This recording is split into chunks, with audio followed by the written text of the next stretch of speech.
Ya Allah, manfaatkan ilmu kami. Ya Allah. Bismillahirrahmanirrahim. Wala an tashaba jahilan la yardu an nafsi khairun laka min an tashaba aliman yardu an nafsi. Berkawan itu besar sekali pengaruhnya dalam membentuk kepribadian kita. At-tabu'u yasruku tab'a. Maka kita harus memilih-milih, jangan sembarang mencari kawan, baik di tempat kerja maupun di masyarakat. Laan ya lebih tidak.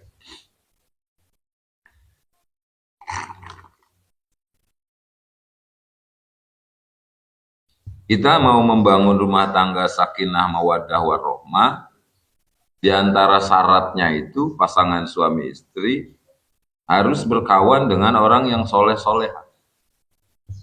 Suami berkawan dengan orang-orang yang soleh, istri berkawan dengan orang-orang yang soleha. Karena berkawan dengan orang soleh-soleha, hidup akan terarah. Mereka akan selalu memberikan pengarahan kepada kita di saat kita dihadapkan kepada ujian-ujian hidup.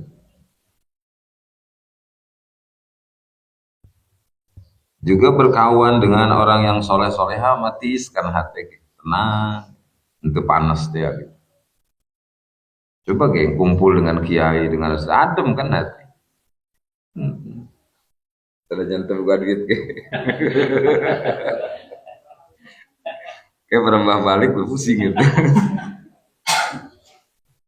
Ternumpul sama adem. Tapi kan ada tasliyah kan, ada obat penawar hati untuk mengobati. Jadi itu stres-stres amat orang gitu kan.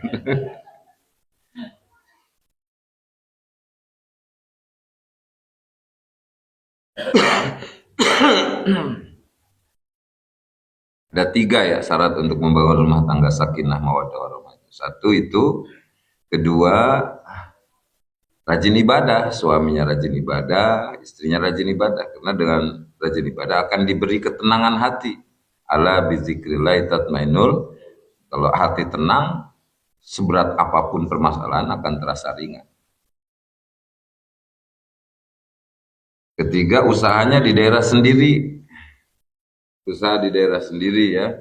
Walaupun keuntungan 1.000-2.000, ayo ditekunin.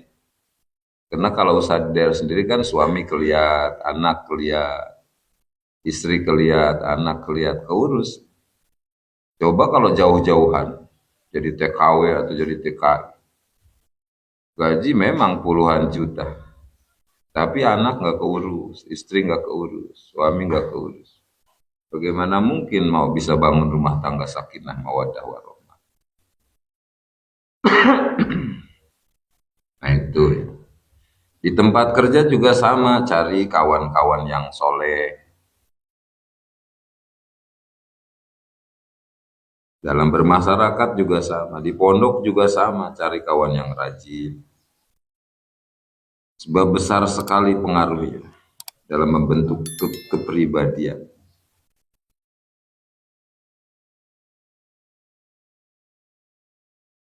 Terus Pak Ustadz, saya mau tanya ini. Ya silahkan.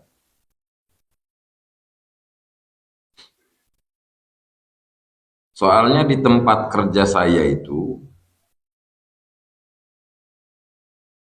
saya punya banyak kawan.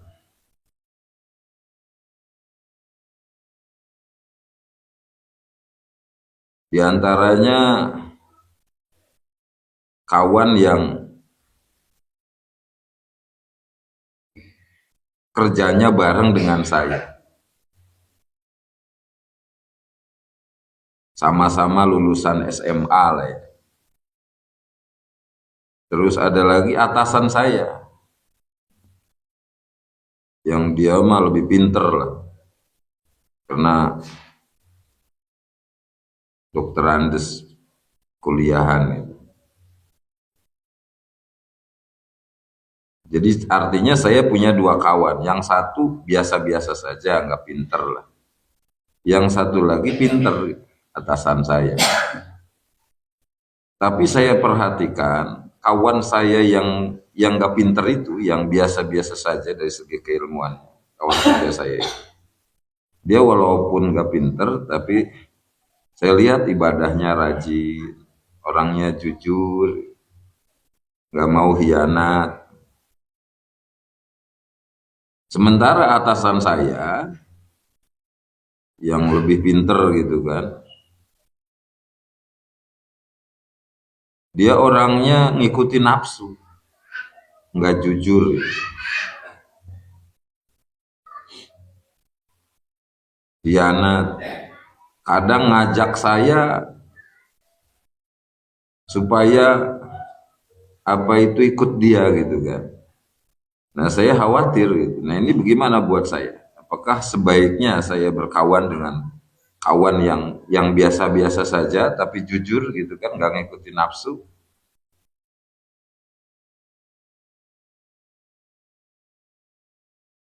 Tapi kalau saya berkawan dengan yang biasa-biasa saja, jujur, nggak ngikutin nafsu, secara finansial saya nggak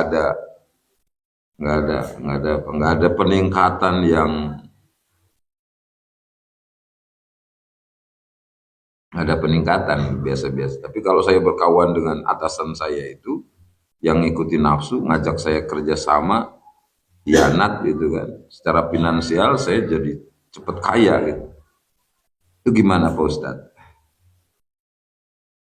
Ya kalau kita pengen bener, nah ikutin ini nasihat dari Imam Ibnu Athaillah.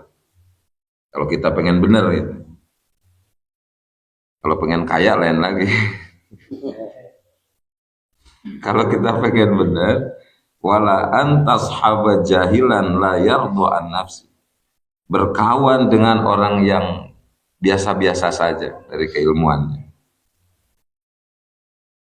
Lulusan SMA doang, ya. Tapi la yardu an nafsi. Nggak ngikutin hawa nafsu, sehingga di tempat kerjanya dia jujur, gitu. Nggak hianat, ibadahnya rajin, nggak ninggalin sholat waktu. Pengajiannya ya rajin juga, ya kan? Khairun laka min antas haba aliman yardu an nafsi. Itu lebih bagus buat kita daripada berkawan dengan atasan kita yang dia ilmunya lebih hebat gitu. Jabatannya juga lebih tinggi. Tapi yardu an nafsi, dia mengikuti hawa nafsu. Sholat enggak, pengajian enggak, pikirannya cuma duit mulu. Itu jangan dikawanin. Kalau kita pengen bener gitu, pilih kawan yang dalam perjalanan hidupnya tidak mengikuti hawa nafsu. Pilih kawan yang memikirkan akhirat, tidak hanya memikirkan dunia. Kalau kita pengen benar, kalau kita pengen wusul ilallah, sebab di dunia ini kita cuma sementara ya.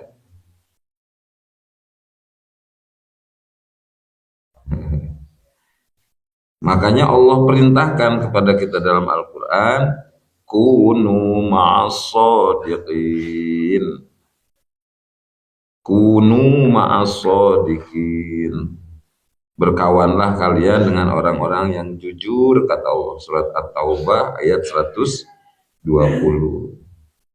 Dalam hadis Rasul berkata, kun ma'allah wa ila takun fakun ma'aman kana ma'allah fa innahu yusiluka ilallah in kunta ma'a.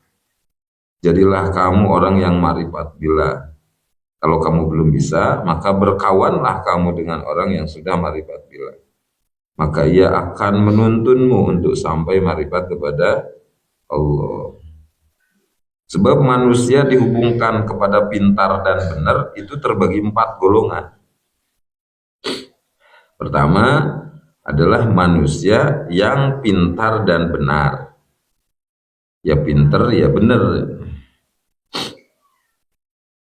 Nah ini enak kalau kita berkawan sama orang pintar benar. Kita diajarin ilmu supaya pintar, kita ditarbiyah supaya benar. Enak kalau berkawan dengan orang pintar dan benar. Seperti para nabi lah ya, para wali, para ulama. Kedua, manusia yang pintar tapi nggak benar. Akhirnya kita diajarinnya memang diajarin ilmu sama dia, tapi untuk nggak benar. Nah ini jangan dikawan, bahaya. Karena orang yang seperti ini wa iblisun sawa, selalu aja iblis. Iblis itu kalau bicara pintar, itu pintar dia, cuma nggak benar. Ketiga, manusia yang tidak pintar tapi benar. Ilmunya mah pas-pasan, tapi hidupnya benar karena nggak ngikutin nafsu. Karena nggak ngikutin nafsu. Lalu mentarbiah nafsu. Nah ini lebih baik kita berkawan sama orang yang begini, orang yang nggak pintar tapi benar ya, daripada berkawan. Iya, daripada kita berkawan dengan orang pintar tapi nggak benar. Memang enaknya mah berkawan dengan orang ya pintar ya benar. Cuman daripada berkawan dengan orang yang pintar nggak benar, mendingan berkawan dengan orang yang benar walaupun nggak pintar. Keempat, manusia yang nggak pintar nggak benar jangan kawanin ya. Parah. Wallahu a'lam.